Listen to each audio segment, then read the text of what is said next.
तसे अनुभव घेत घेत लोकांना परमार्थाची दिशा दाखवत आहेत. अनुभव येत असतात महाराज, येत असतात अनुभव. खरं म्हणजे वयाच्या 17व्या वर्षी एखाद्याची सौभाग्यवती अन्न अन्न करत करत मरण येणं, हा अनुभव एखाद्या वेळेला प्रपंचामध्ये आपल्यालाही असू शकतो. जाऊ नये, पण बऱ्याचदा सौभाग्यवतीला आपल्याला खान द्यावा लागतो. आणि ज्यावेळेला एखादं पंख निघून जाते, ज्यावेळेला साथीदार निघून जातो, त्यावेळेला माणसाला अत्यंत दुःख होतंय. ते दुःख पचवावं लागतं. याचं कारण पुढे नातू असतात, पुढे आपले पोरं असतात, पुढे सुना असतात. हे सगळं दुःख पचवत पचवत माणसाला जीवन कठावं लागतं. मला असं वाटतं की आपण ते पचवत असतो, नाही का? आपण ते पचवत असतो आणि संत महात्मा त्याची संधी बनवत असतात. पचवणं वेगळं असतं आणि संधी वेगळी असते. विठाला विठाला आपल्याला ते पचवावं लागतं आणि संत त्याला संधीमध्ये परिवर्तित करत असतात. मला असं वाटतं की शिवजीला विष मिळालं, शिवजीला विष मिळावलं, त्याने त्याची संधी बनवली म्हणून निळकंठ नाम प्रसिद्ध झाले. महाराजांची सौभाग्यवती गेल्यानंतर सुद्धा आपला आदर्श लोकांपुढे राहावा म्हणून महाराज म्हणतायत बरे झाले देवा. बरोबर आहे ना महाराज? निघाले देवा. गरिबी आल्यानंतर सुद्धा म्हणतायत बरे झाले देवा, बाईला कर्कशा, नाही का? बरी ही दुर्दशा जनामध्ये. मला असं वाटतं की पचवणं वेगळं असते, संधी बनवणं वेगळं असते. समोर आपला प्रपंच समोर उभा आहे म्हणून पचवल्या जाते, आणि ज्याच्या समोर परमार्थ उभा आहे त्याला त्याची संधी बनवावी लागते, त्याला त्याची भगवत कृपा मानावी लागते. बरे झाले म्हणजे भगवत कृपाच ना.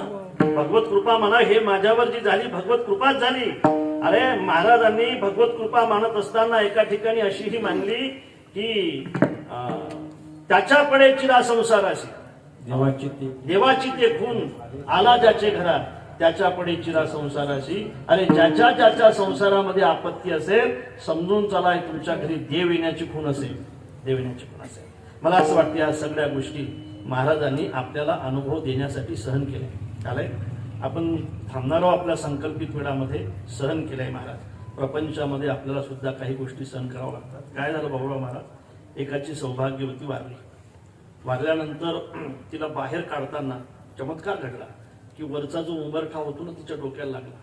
उठून बसले होते, उठून बसले, जिवंत झाली. आणखी 6 महिन्याने वारली. 6 महिन्याने वारली. पहिल्यांदाही तो रडत होता.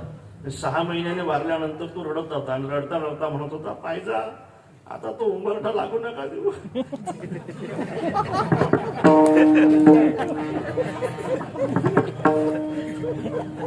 मला समजलं का नाही? विठाला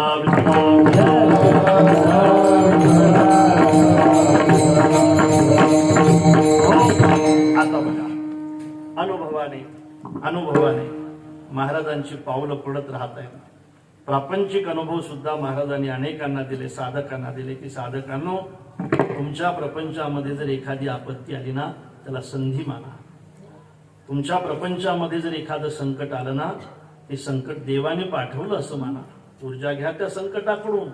अरे आमच्यावरही संकट आली, आम्ही सहन केली दादा. ज्याला चांगली कामं करायची असतात ना त्याला सहन करावं लागतं. ज्याला देव बनायचं असेल ना त्यांनी सहन केलं पाहिजे गड्या. खरं सांगा, अरे आम्ही जर एखाद्या माणसाचं थुंकणं सहन केलं नसतं तर शांती लोकांना समजली असती का? आम्ही जर खऱ्या अर्थाने हे सगळं सहन केलं नसतं, तुकोबाराय म्हणतायत, लोकांनी आम्हाला काढून दिलं रे गावातून. आमचा देव लेका मित्र आमच्या घरी आला जेवण करण्यासाठी. शेवटी देव मित्र असताना सुद्धा लेका एवढा मोठा माणूस आमचा मित्र आहे.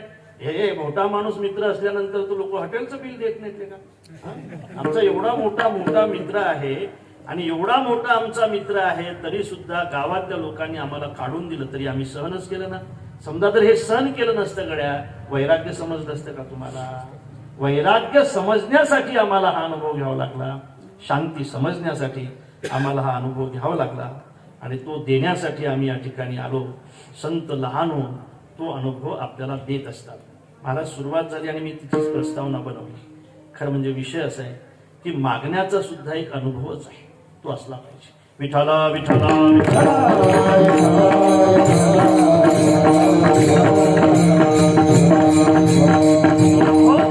कुठे मागावं कुठं मागू नये याचाही विचार असला पाहिजे ना. अरे ज्यांनी आपल्या अनुभवाने मागितलं आणि त्यांना भेटलं तो अनुभव आपण घेतला पाहिजे ना. त्यांनी आपल्या अनुभवाने प्रपंचापुढे मागितलं, नाही भेटलं, त्यांना नाही भेटलं. प्रपंचापुढे जर त्यांना सुख भेटलं असतं तर त्यांनी प्रपंचापुढेच मागितलं असतं ना. आपण जसं प्रपंचापुढेच मागतो की प्रपंच मला हे पाहिजे, प्रपंच मला हे पाहिजे, आता झालंय राजा शिक्षण, आता नोकरी पाहिजे, आता झाली राजा नोकरी, आता काय पाहिजे, अरे काही पाहिजे का नाही, आता हे पाहिजे. आणखी प्रपंचापुढे सुखासाठी आपण जे मागताय ते आपण मागितलं नसतं तर खरं बोला आपल्याला अनुभव असता, तर अनुभव असता तर प्रपंचाच्या समोर आपण सुख मागितलंच नसतं. काय प्रपंचाच्या समोर आपण सुख मागतो याचं कारण त्या प्रपंचामध्ये राहून सुद्धा आपल्याला प्रपंचाचा अनुभव नाही म्हणून मागतो. विठ्ठला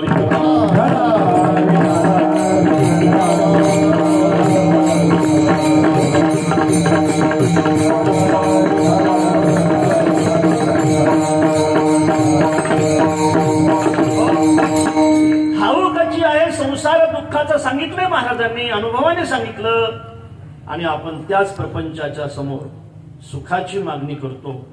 अनेक दिवस नाही, अनेक वर्ष नाही, अनेक जन्म त्याच प्रपंचाच्या समोर उभं राहून आपण सुख मागतो. सर्व सुखाची आशा जन्म गेला, क्षणा एक मुक्ती यज्ञनाही केला, हिंदता दिशा क्षीण पावला, माया वेशीला जीव माझा. सर्व सुखाची आशा जन्म गेला, क्षणा एक मुक्ती यज्ञनाही केला, हिंदता दिशा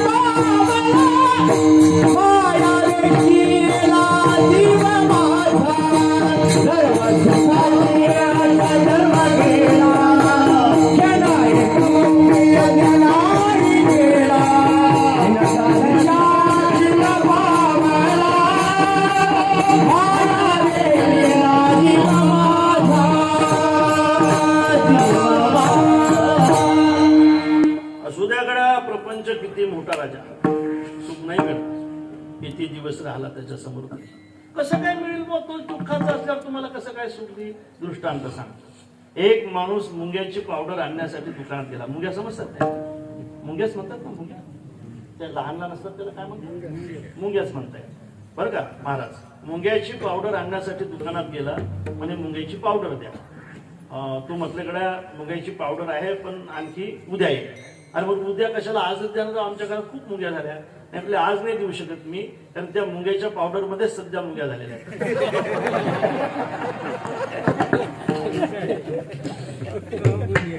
काही समजलं नाही तुम्हाला. ज्या मुंग्याच्या पावडर मध्येच मुंग्या झाल्या त्या मुंग्या कशा मारतील तुमच्या. अरे जो दुःखाचा आहे तो तुम्हाला सुख कसं देते.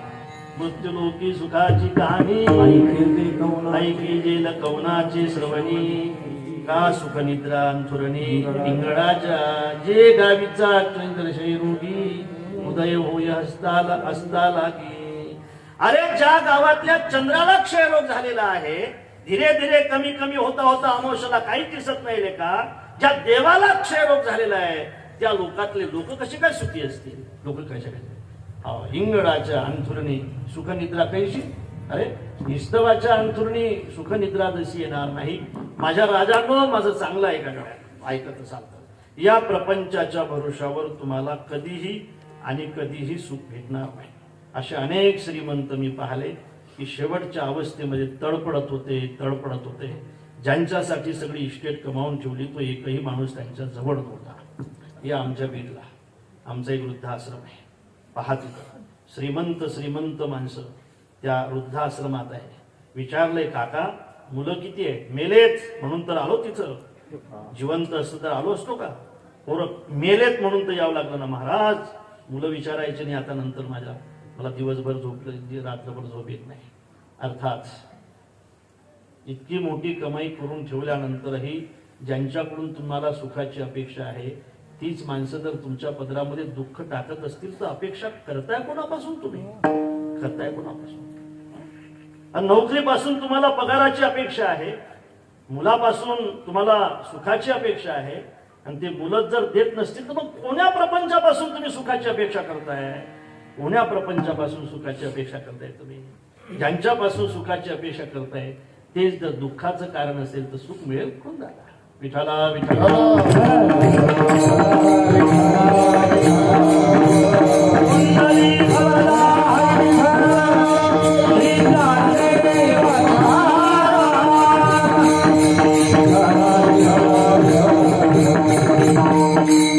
अनेक दृष्टांत असतात. एक माणूस महाराज शांडल घ्यायला गेला.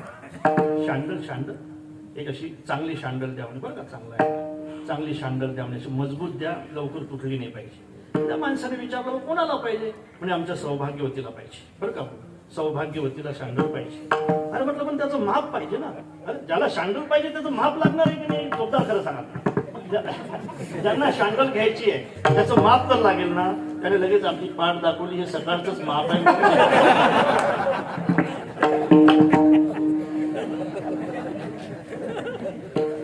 दुःख देवोनी सुखाची अंगी आहे ना, असंच आहे ते, आहे ना महाराज, असंच आहे ते. आपण ज्याला सुख म्हणतो ते तीर्थाशी गेला कधी पावलान, हरितयाशी कधी पावलान, गाठी तयाच्या कधी पावलान, कांता तयाशी हानी पावलान. तीर्थाशी गेला कधी पावलान, आपल्या पायाने जो कधी तीर्थाला गेला नाही, हरितयाशी कधी पावलान, हरी त्याला कधी पावणार नाही, गाठी तयाच्या कधी पावलान, त्याच्या खिशामध्ये एक पैसाही कधी सापडत नाही, आणि कांता तयाशी हानी पावलान. ज्यांच्याकडून तुम्ही आजपर्यंत सुखाची अपेक्षा केली असेल, सांगत नसाल तरी मला माहित आहे त्यांनीच तुम्हाला जास्त दुःख दिलं. लक्षात ठेवा, त्यांनीच तुम्हाला जास्त दुःख दिलंय. म्हणून दुःख देते माणसाला, हाच प्रपंच असतो. आणि म्हणून एकतर्फी सुखामध्ये कधीच निर्णय लागत नसतो. आपला एकतर्फी प्रेमामध्ये एकतर्फी प्रेम आहे. आपण त्या प्रपंचावर करतो, पण तो प्रपंच आपल्यावर करायला तयार पाहिजे ना. तो प्रपंच जर आपल्यावर करत नसेल तर मग एकतर्फीच आहे ना, त्याच्यामध्ये घात होत असतो राजांनो. आणि म्हणून ज्याच्या समोर उभं राहून आपण सुख मागतो तो दुःखाचा आहे. आपल्याला सुख देईल कसं? हा अनुभवच आहे महाराजांचा, घेतला पाहिजे आपण.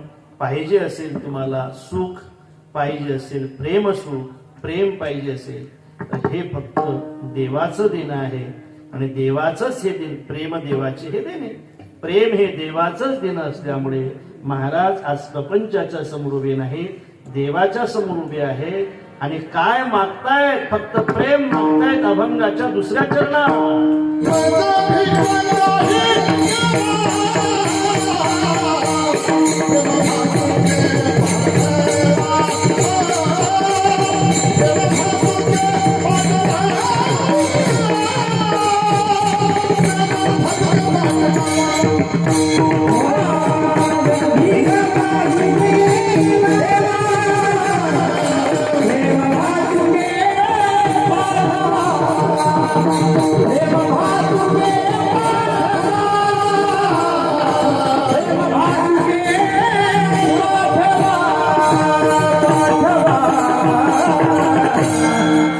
अपेक्षा सुखाची पदरामध्ये प्रपंच टाकतो. दुःख असं वाटतंय मिळेल याच्यातून, पण न मिळता ते दुःखाचं कारण ठरते. माणसं प्रयत्न करते, मिळालं पाहिजे मिळालं पाहिजे. काय झालं महाराज, बाबूराव महाराज, एका माणसाला यम न्यायला आला. मी तुमचं नाव घेतलं म्हणजे वाईट वाटू नका घेऊ, तुम्हाला विष्णुदूत येणार आहे. एका माणसाला यम घ्यायला आला. यम घ्यायला आल्यानंतर त्याला असं वाटलं, साला आता घेतो आपल्याला, आपण थोडी आयडिया केली पाहिजे. त्याला आयडिया केली पाहिजे म्हणून यमाची स्तुती केली. स्तुती कुणाला आवडत नाही? आवडली त्या यमाला स्तुती. तर स्तुतीच नाही केली, त्याला सरबत दिलं. सरबत गुंगीचं औषध टाकलं लक्ष्मण महाराज. गुंगीचं ओढ टाकलं ते यमाला गुंगी आली, झोपला तो. झोप चांगली लागल्यानंतर माणूस समाधानी होतो. उठलाय, उठलो तो. उठेपर्यंत काय केलं, याचं पहिलं नाव होतं त्याच्यावर पहिलं नाव होतं की पहिलं, आता हेच पहिलं नाव होतं, तो न्यायला आलता. त्याने हुशारी केली, ते सगळ्यात खाली घातलं, ते नाव सगळ्यात खाली घातलं. पहिलं नाव खोडून टाकलं, त्याचं नाव सगळ्यात खालच्या नावात टाकलं. 50-60 नावाची यादी होती. यम उठल्यानंतर समाधानी झाला आणि म्हटलाय गड्या, मी पहिल्यापासून सुरुवात करणार होतो, आता खालून सुरुवात करतो.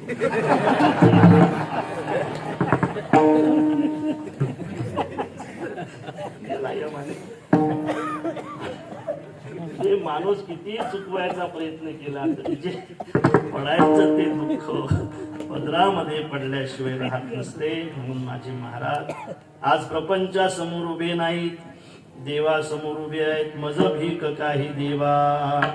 काय पाहिजे महाराज तुम्हाला? प्रेम भातुके पाठवा. मला प्रेम पाहिजे, प्रेम, जे मला कुठंही मिळालं नाही. आई गेल्यानंतर तर भेटलंच नाही. भेटलंय ते प्रापंचिकच होतं, पण भेटत होतं. पण मला शुद्ध प्रेम पाहिजे, मला साजूक प्रेम पाहिजे, मला साजूक प्रेम पाहिजे. मला कोणचं प्रेम पाहिजे तेव्हा माहित आहे ना? जे प्रपंचासाठी लागतं ते प्रेम नाही पाहिजे, जे भजनासाठी लागते ते प्रेमाविन भजन नाथाविन मोती, अर्थाविन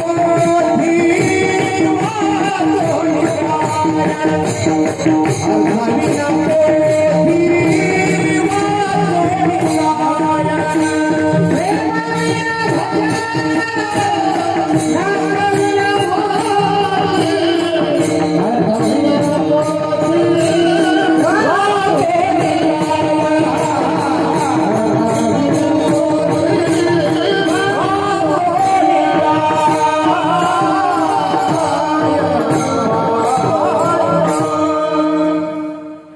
अर्थाशिवाय असेल ते पोथी वेगळी, ग्रंथ वेगळ्या.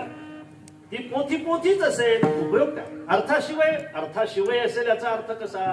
किंवा त्याचा अर्थच जर आपल्याला समजत नसेल तर नाथ बाबा म्हणतात त्याचा काय उपयोग होईल बरं तुमच्या जीवनामध्ये? पोथी वाचू नये असं नाही, पण अर्थही समजला पाहिजे ना, अर्थही समजला पाहिजे. मी सांगेन, 2 सखीची चर्चा चालू होती. एक सखी आपल्या सखीला म्हणते, बाई आमचे मालक, बाई किती, बाई आमचे मालक किती शिकलेत, बाई इतके शिकलेले आमचे मालक. मग बाई एका वर्गात 5-5 वर्ष शिकत होते, 5-5 वर्ष एका वर्गात पाया पक्का करत होते. बाई किती बाई शिकले बाई आमचे मालक. माझे काही पुढे आमचे तर 7-7 वर्ष होते म्हणे आमचे मालक. बाई इतके शिकले, त्यांनी जर स्वतः पत्र लिहिलं ना दुसऱ्याला अजिबात वाचता येत नाही. स्वमपी लिखितम पत्रम परोण वाचयति. पुढचे म्हणे माझे काही पुढचे तुझे तरी स्वमपी लिखितम पत्रम परोण वाचयति. याचं तर इतकं शिक्षण आहे म्हणे, स्वमपी लिखितम पत्रम स्वयं न वाचयति.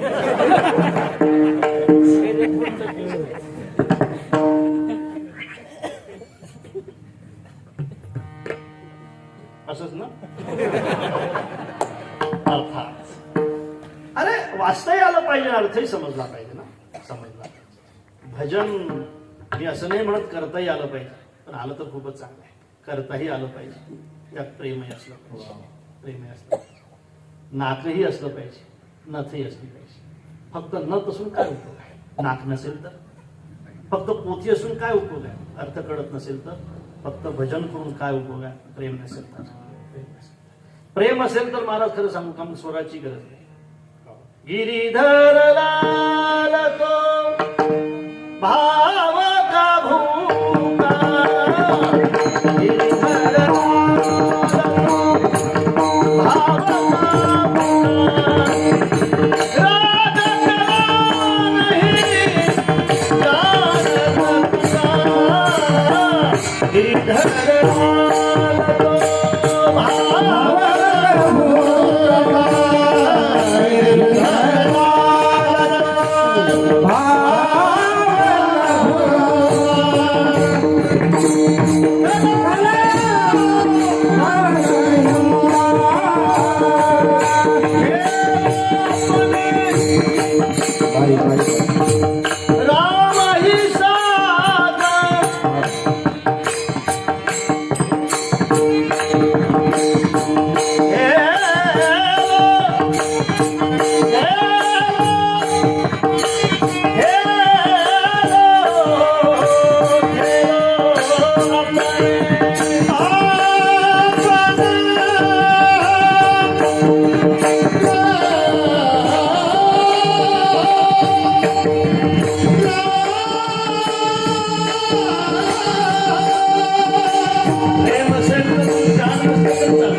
पूज्यते पशुपाशान पादपा. अरे त्याग असेल तर मग कशाचीच गरज नाही, कोणाच गुणाची गरज नाही. त्याग महत्वाचा आहे. तसं प्रेम असेल तर मग कोणा रागाची गरज नाही, वाद्याची गरज नाही. तसं प्रेम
महत्वाचाच आहे, पण त्यातलं प्रेम अत्यंत महत्वाचं आहे. मी खरं सांगू का, प्रेमाने एखादी साधना करा, मग ते द्रोणाचार्य जिवंतच असले पाहिजे असं सगळं, मातीचे असले तरी चालते.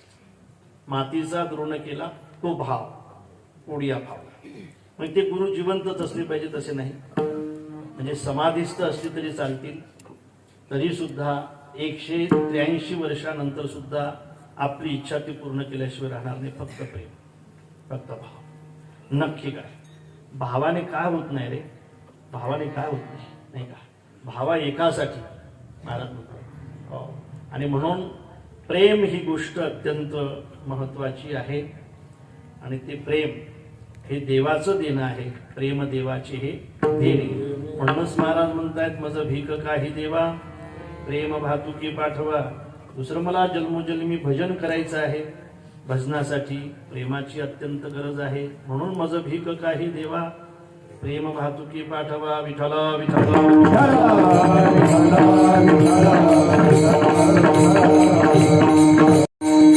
आणि याच्यासाठीच देवा मी आज तुझ्या दारात बसलेला नाही, उभा आहे. हाकलो से गाई गाई, हाकलो से गाई गाई, हाकलो से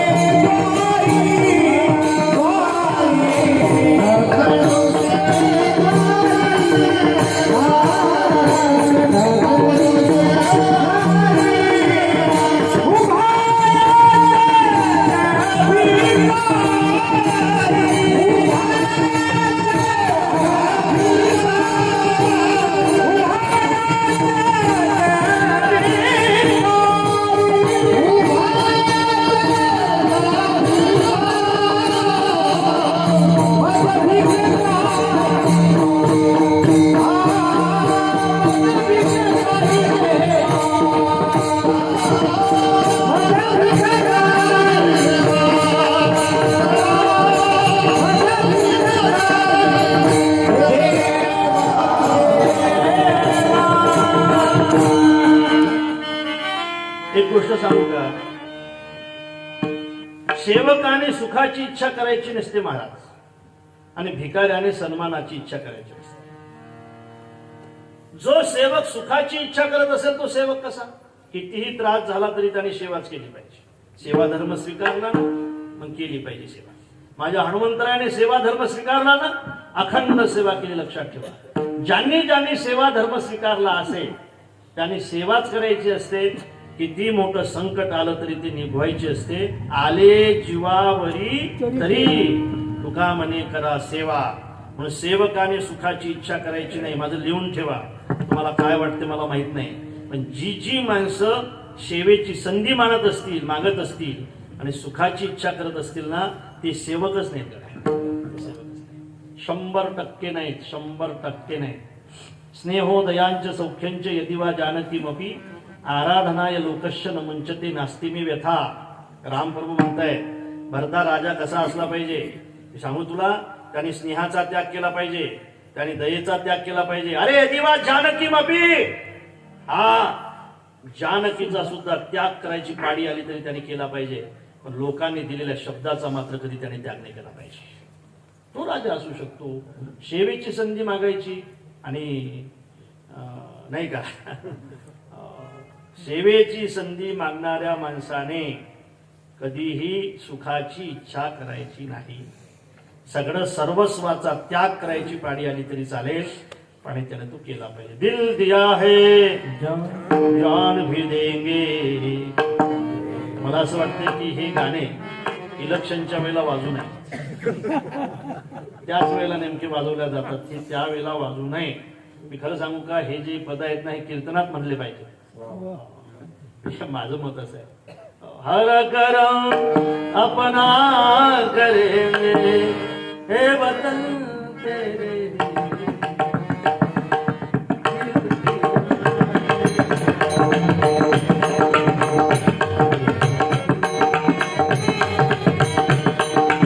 तू मेरा कर्मा, तू मेरा धर्मा, तू मेरा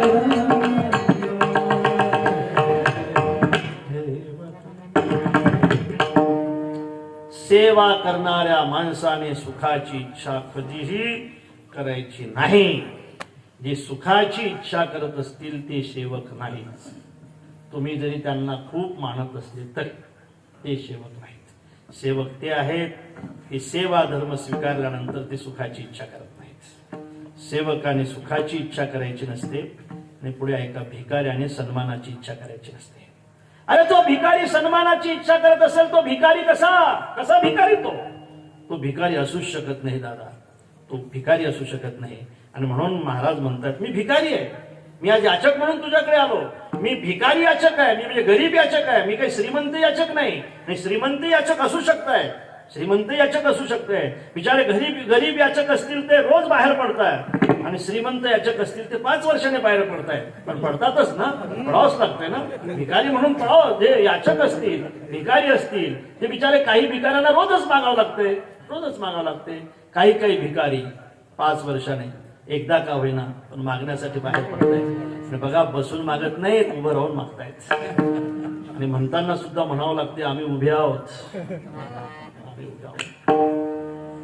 माझ्या राजांनो, सेवकाने सुखाची इच्छा कधी करायची नाही आणि भिकाऱ्याने सन्मानाची इच्छा करायची नाही.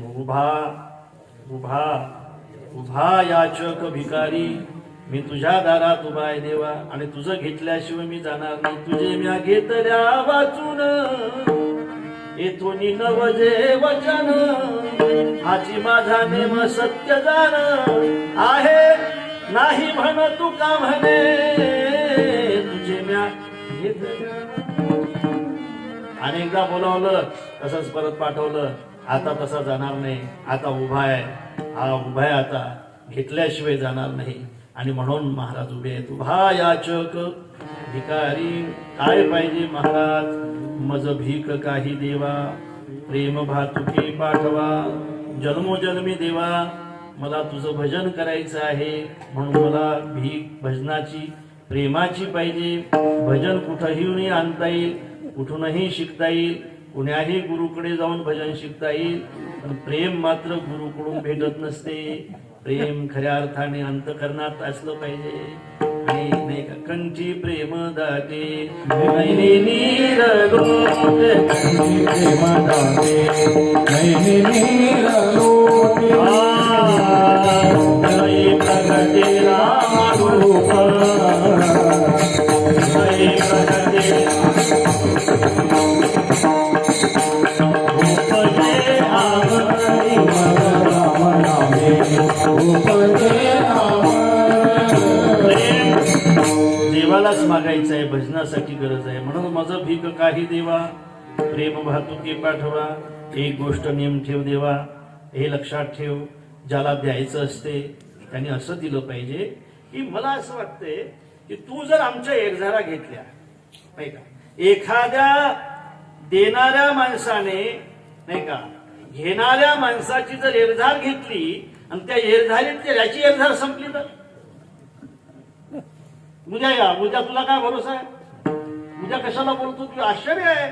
धर्मराजाने ज्यावेळेला एका भिकाऱ्याला बोलावलं की उद्या या, आणि त्यावेळेला तिथे एक नगारा होता, तो आश्चर्य नगारा म्हटला जात होता. भीमाने तो वाजवला. तर भीमाने वाजवल्यानंतर खूप वाजेल ना, तो खूप वाजला जोरजोराने. विचारलं काय आश्चर्य घडलं, तू भीमा नगारा वाजवला आश्चर्याचा. म्हटलं तुम्ही त्या लोकांना नाही म्हटलं की उद्या या उद्या या. उद्यापर्यंत तुम्ही नसले तर काय द्या, तुमचा काय भरोसा आहे उद्यापर्यंत. याचा अर्थ असा आहे की याचक जर तुमच्या दारासमोर उभा असेल ना गड्या, तर तुम्ही त्याची एरझार घेऊ नये. संपली तर असं म्हणतायत. कर्ण हा दाढी करण्यासाठी बसला. कर्ण हा दुर्योधनाचा मित्र होता. अर्थात दाढीसाठी ते सोन्याची वाटी होती, डाव्या बाजूने होती. दृष्टांत माहित आहे. एकूणच एक याचकाला डाव्या हाताने उचलली देऊन टाकली, सोन्याची होती. न्हाव्याने विचारलंय, राजेसाहेब उजव्या हातात घेऊन का दिली नाही. मूर्ख आहेस म्हटले तू. डाव्या हातातून उजव्या हातात वाटी घेईपर्यंत जर मी मेलो असतो तर दान तसंच राहिलं असतं ना. ₹1.25 देऊ, घरातले 9 जण जेवायला येऊ, तुमचा सगळा भंडारा झाल्यानंतर त्यातली जर काही बुंदी उरली तर घरी घेऊन जाऊ, सगळा सप्ताह झाल्यानंतर तुमच्याकडून हिशोब घेऊ, आणि हिशोब जर नाही पटला तर दिलेला ₹1.25 सुद्धा वापस घेऊ. याचकाचा भार घेऊ नये एरझार. याचकाचा भार घेऊ नये, याचकाची एरझार घेऊ नये. आणि या दृष्टीने मी तुझ्या समोर आज उभा आहे. विठोबा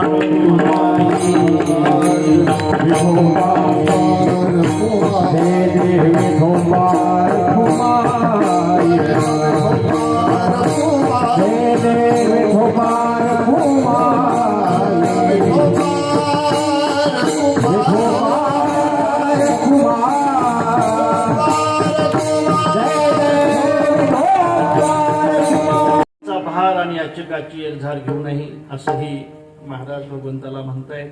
आणि विषय असा आहे की सात्विक दान जर तुला करायचं असेल दादा देवा, तर त्याही दानाचा एक विचार आहे. भागवतामध्ये असा एक विषय आला. झाले आपलं आजचं कीर्तन.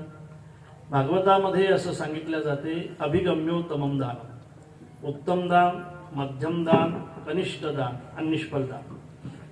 उत्तम दान तुमचं, एखादा माणूस गरजू असेल तर त्याच्या घरी जाऊन तुम्ही दान देत असाल तर हे उत्तम दान आहे.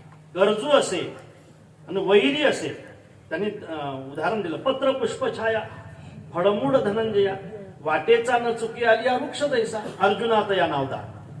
अरे एखादा माणूस जर एखाद्या वृक्षाला पानं मागत असेल म्हणजे तोडावंच लागतात ना, जखमा होत नाही त्याला. एखादा माणूस जर एखाद्या वृक्षाला मुळ्या मागत असेल तर तो वृक्ष उपटूनच टाकावं लागतंय ना, मरत नाही तो वृक्ष. एखादा माणूस जर त्या वृक्षाला सरपण मागत असेल तर तोडावंच लागतायत ना, जखमा नाहीत होत त्याला, रक्त नाही निघत त्याचं. पण माझं रक्त निघलं तरी चालेल, पण मला तुला काहीतरी द्यायचं आहे. मला जखमा झाल्या तरी चालतील, पण मला तुला काहीतरी द्यायचं आहे. आणि माझ्या मुळ्याने जर तुझा रोग बरा होत असेल तर मी मेलो तरी चालेल, पण मला तुला जिवंत ठेवायचं आहे. अर्जुना तयाना दान, त्याला दान म्हणताय. पत्र पुष्प छाया, अरे फुलं तोडत नाहीत आपण, फुलं तोडत नाही. आमच्या आश्रमावर फुलं असतात. आणि तसं म्हणू नये, आता उद्या मला संध्याकाळी कीर्तन करायचं नाही, पण फार चोपटी जात आहे. चोपटी समजते ना तुम्हाला, चोपटी जात. असे गेलं की असे कलमा उठूनच नेते एक जात. कोणची जात आहे माहित नाही ते, पण आहे अशी दूर असे फुलं तोडताना. अरे आपण पिरगावत नाही त्याला, त्याचं नाही का, पुष्प पुत्र पुष्प छाया, फुलंही तोडतो, पानंही तोडतो, मुळ्याही उपटून आणतो, तरी सुद्धा तो आपल्याला देत राहतो. याला दान म्हणताय. वृक्ष असा जर देत असेल तो माऊली म्हणतात तुमचा वैरी आहे, तुमच्याशी बोलत नाही, त्याचं तुमचं पटत नाही, तुम्ही त्याच्या घरी जा. तो जर आर्त असेल, आजारी असेल, सगळं विसरून जा. तुम्ही प्रारब्धवशात श्रीमंत झाला असाल, पहिला तो असेल, आता तुम्ही श्रीमंत असाल, त्याच्या घरी जा. 5,000 रुपयाची गड्डी त्याच्या उशाशी ठेवा, गळ्यात पडून रडेल तुमच्या, तुम्हाला जर आशीर्वाद देईल ना. देवाने जरी तुमचं वाईट करायचं ठरवलं तरी कधी होणार नाही. त्याच्या घरी जाऊन द्या. वैरी झाली याही नाही, वैरी झाली याही आर्ताते. आर्त असेल, वैरी असला तरी त्याच्या घरी जा आणि ते आहे उत्तम दान आहे. उत्तम दान आहे, उत्तम दान आहे. आमचा एक प्रकल्प आहे, मी सांगितलं असेल, तो सेवा संकल्प म्हणतायत त्याला. बेवारस मानसिक मनोरुग्णांचा आहे. बेवारस 110 बेवारस मानसिक मनोरुग्ण आहेत 12 राज्यातले. त्यांना सांभाळणं त्या ठिकाणी चालू आहे. मला असं वाटतं तिथे गेल्यानंतर मारतायत ते माणसाला, मारतायत, हो, अंगावर धावून येत आहे, तरी सुद्धा त्याची सेवा जो करत असेल, मला असं वाटतं यालाच म्हणतात वैरी झाली आहे या अर्थाने. आणि म्हणून हा आनंद काही वेगळा आहे, हा आनंद काही वेगळा आहे. आणि म्हणून तुम्ही एखाद्या माणसाच्या घरी जाऊन, गरजू माणसाच्या घरी जाऊन जर दान देत असाल ते उत्तम दान आहे. अभिगम्योत्तमं दानम आहू चैवतु मध्यमम. त्याला तुमच्या घरी येऊन देत असाल, बोलावून देत असाल, गरजू आहे पण आपल्या घरी आहे, वाड्यावर आहे, नंतर बघू, नाही का, घरी बोलावून देत असाल तर हे मध्यम दान आहे का. आणि त्याने मागितल्यानंतर देत असाल तर हे अधमदान, अधमदान. अरे तुम्हाला माहित आहे, मग मागण्याची वाट का पाहता, बरोबर आहे ना. माहित आहे हा गरजू आहे, याची अडचण आहे, याच्या मुलीचं लग्न आहे, हा कर्ज काढण्यासाठी निघाला, कर्ज जर काढलं तर मुलाला काय ठेवील, काहीच नाही परिस्थिती याची, मुलीचं लग्न आहे त्याच्या, तुम्हाला माहित आहे तुमच्याजवळ 2 पैसे शिल्लक आहे, माऊली तर फार मोठं सांगताय, तुमचा वैरी असला तरी द्या. पण मला असं वाटतं असं तुम्हाला माहीत झाल्यानंतर तरी मागायची काय इच्छा करताय. त्यांनी आपल्याला मागितलं पाहिजे, नंतर आपण दिलं पाहिजे. मागितल्यानंतर जर तुम्ही देत असाल ते अधमदान. अभिगम्योत्तमं दानम आहू चैवतु मध्यमम. अधमम याचनामाय, त्याने मागितल्यानंतर दिलं असेल तर ते अधमदान आहे. आणि सेवा दानंतु निष्फलम. त्याची सेवा घेऊन जर तुम्ही दान देत असाल तर, दान देत असाल. एका घरी गेला, घरी गेल्यानंतर म्हातारीने सांगितलं, काय रे काय पाहिजे, लाडू पाहिजे, लाडू असेल तर त्या बघ, काहीतरी उष्टपाष्ट असेल तर त्या म्हातारीने लाडू दिला महाराज, असा लाडू दिला. आणखी तो गेला, आणखी काय पाहिजे म्हणे, आता लाडू दिला ना तुला, नाही म्हणे कुराड असेल तर द्या म्हणे. कुराड कशाला, हे लाडू फोडायला.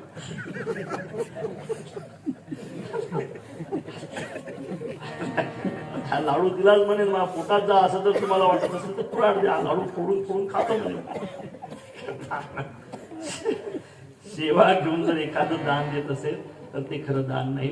त्याची सेवा घेऊन दान देणं हे निष्फल दान असल्यामुळे देव महाराज